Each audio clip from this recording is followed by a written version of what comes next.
Hace algunos días, algunas semanas, viene dando la impresión que en el ámbito de la política, ¿no?, y en la carrera electoral, es como que la oposición no logra todavía meterse de lleno. La oposición, estamos hablando de los sectores que conformarían Cambiemos acá en Tucumán, no logra meterse de lleno en la pelea, en la puja electoral que parece estar dominada, ¿no?, por sectores del peronismo. Y para entender un poco más toda esta situación y todo lo que implica para la vida de los tucumanos, estamos con Álvaro Urane, columnista político de La Gaceta. Álvaro, ¿cómo estás?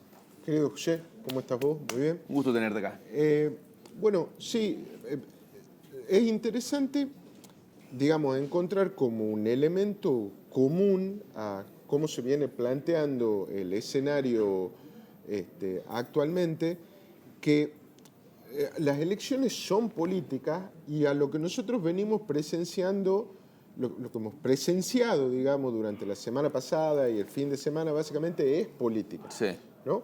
O sea, al senador José Alperovich finalmente no le funcionó buscar una alianza electoral con Germán Alfaro, pero con Independencia no le funcionó.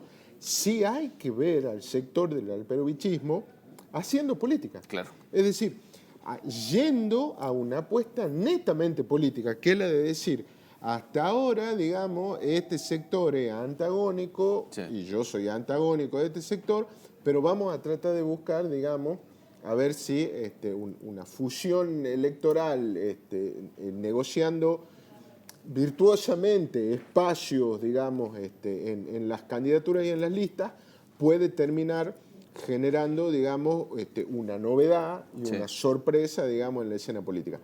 El oficialismo, es decir, el gobernador Juan Mansur y Osvaldo Jaldo, también disparan la campaña electoral el 17 de octubre del año pasado con un hecho político.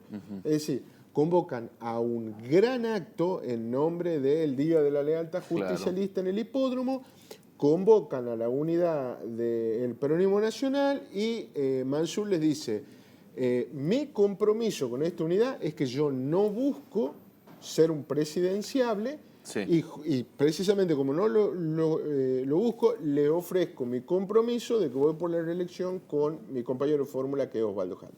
Si otra vez, digamos, un hecho político. Y Alfaro detona dos hechos políticos esta semana.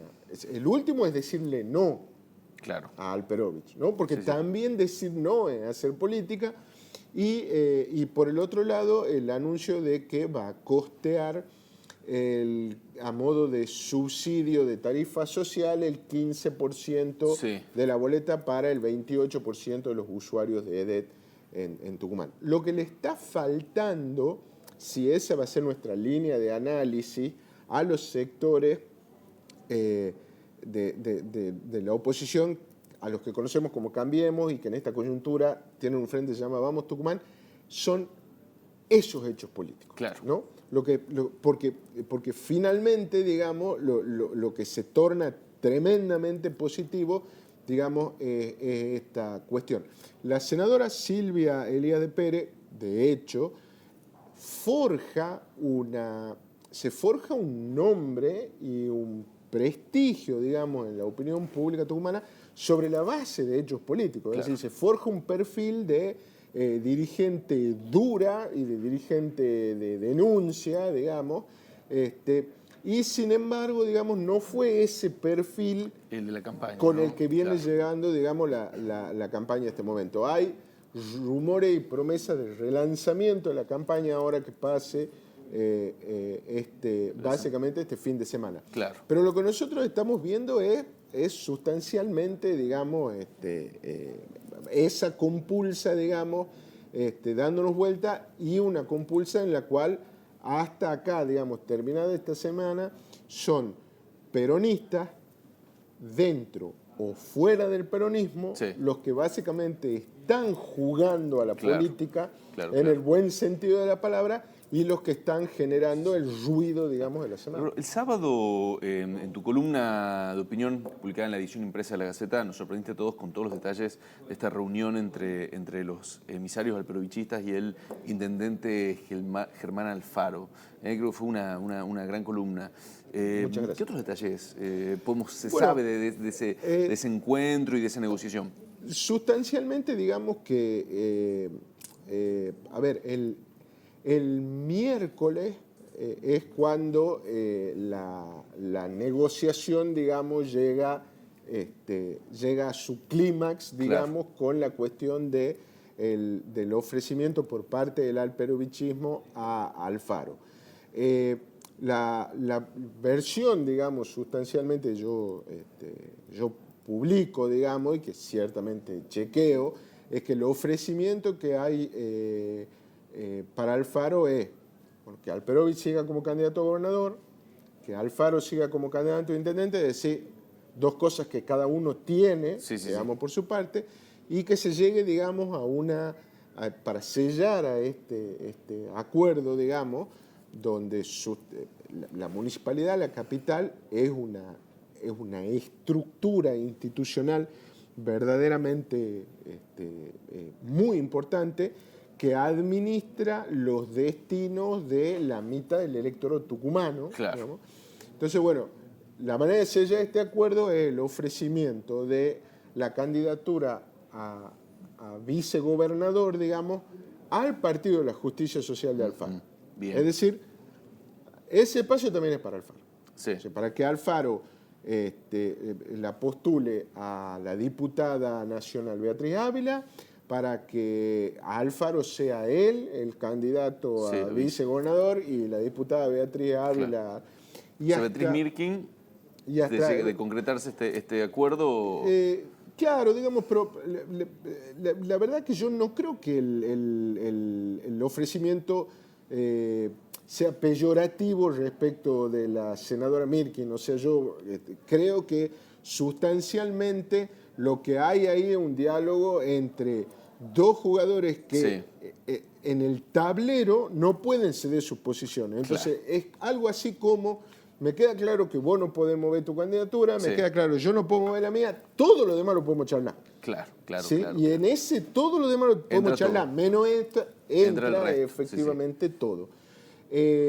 Bueno, sustancialmente Alfaro declina, digamos, la cuestión. ¿Hubo optimismo en el alperovichismo en algún momento de pensar que Alfaro podía llegar a aceptar? Bueno, yo entiendo que sí, digamos, nuestros dos columnistas dominicales, digamos, Federico Bamamre por un lado y Juan Manuel Asís por el otro, que básicamente profundizan, digamos, la lectura del escenario que se plantea hacia ahí, cuentan eso, digamos, ¿no? O sea, cuentan lo que el cimbronazo significa, uno en el oficialismo y otro, digamos, en la oposición. Es más, vamos a tener en cuenta el domingo que el alperovichismo, o un sector del alperovichismo, convencido de que el acuerdo se hacía, convoca a legisladores y les dice: crúcense ya, porque el acuerdo camina, digamos, pero finalmente, digamos, el acuerdo no caminó. Hasta el sábado incluso, según yo he podido informarme, hasta el sábado incluso, cuando la Gaceta da a conocer sustancialmente la negativa de Alfaro, hubo, digamos, de parte del alperovichismo un último llamado de teléfono desde donde se estaba celebrando en ese momento la fiesta de cumpleaños del actual senador nacional, para preguntar si efectivamente no se iba a poder llegar a ningún acuerdo, y recibieron la confirmación de que, tal y como lo estábamos contando en la Gaceta, la cuestión básicamente estaba clausurada. Pero bueno, digamos, ahí viene avanzando la cuestión. Lo que pasa es que y Alfaro además dio un cimbronazo esta semana marcando diferencias respecto del gobierno nacional, ¿no? Claro. Sí, me parece que es interesante marcar que las diferencias no han sido personales. O sea, no es que Alfaro dice a Macri no le encuentra Claro. digamos... No lo personaliza en el presidente. No hace pie, Sí. no sabe por dónde viene la mano, sino que básicamente dice, che, estamos en campaña y estamos en el desierto, Claro, y nos y no están te- acercando galleta marinera, Claro. digamos, nos están acercando sal, Sí. digamos, cuando lo que tenemos sustancialmente es sed. Pero lo que pasa es que eso también es interesante de pautar. Las elecciones nacionales se celebran en octubre, ¿no? Sí. Las elecciones provinciales en menos de 2 meses. Entonces, sí me parece que en una coyuntura socioeconómica que definitivamente no es favorable Claro. para el oficialismo nacional, y bueno, va a tener que haber, digamos, necesariamente un despegue de las figuras provinciales respecto al gobierno nacional. A ver, para el caso, no se llama Cambiemos el Espacio, Sí, sí, sí. ¿no? Se llama Vamos Tucumán. Vamos a ver qué pasa con el relanzamiento, digamos, de la campaña de semana que viene. Y lo que incluso me contaban, para terminar de cerrar, digamos, la cuestión del Faro, es que hasta hubo conversaciones respecto de o sea, que el espacio, digamos, el alperovichismo en lo que ofertaba incluso la posibilidad de conversar de a dos el armado de las listas nacionales, porque como también lo contamos acá, José, cuando el gobierno anticipa los comicios para el 9 de junio, Sí. el 9 de junio es el último plazo que el gobierno tiene para anticipar, Sí, sí. porque el 20 de junio ya hay que inscribir Claro. los candidatos para las PASO, Claro, que se claro. celebran el segundo domingo de agosto, ¿no? Entonces también estaba esa Está idea esa de... situación, sí, sí. Pero finalmente no cuajó. Álvaro, clarísimo como siempre. Antes de que te vayas, información de último momento. Murió el expresidente de Perú, Alan García, quien esta mañana se había disparado, de acuerdo con la información que había trascendido. Cuando iba la policía a detenerlo, estaba acusado, se lo investigaba por presunto lavado. Aparentemente, dada esta situación, se habría pegado un tiro y después de muchas versiones encontradas que decían que no estaba grave, que había sido un montaje y otras que sí, se confirmó finalmente que falleció el presidente Alan García. Fue una cuestión trágica. La policía llegó a su casa, lo notificó que se venía a detenerlo. Él pidió que se le diera 1 minuto y subió a su habitación por fuera del protocolo de este tipo de detenciones. Sí. No lo acompañó un uniformado a su habitación. Él llegó, entró, puso llave, se escuchó un disparo y, bueno, finalmente lo trasladaron muy grave, pero ya no había nada que hacer. Tremendo, tremendo. Muy bien. Vamos a ir a un corte.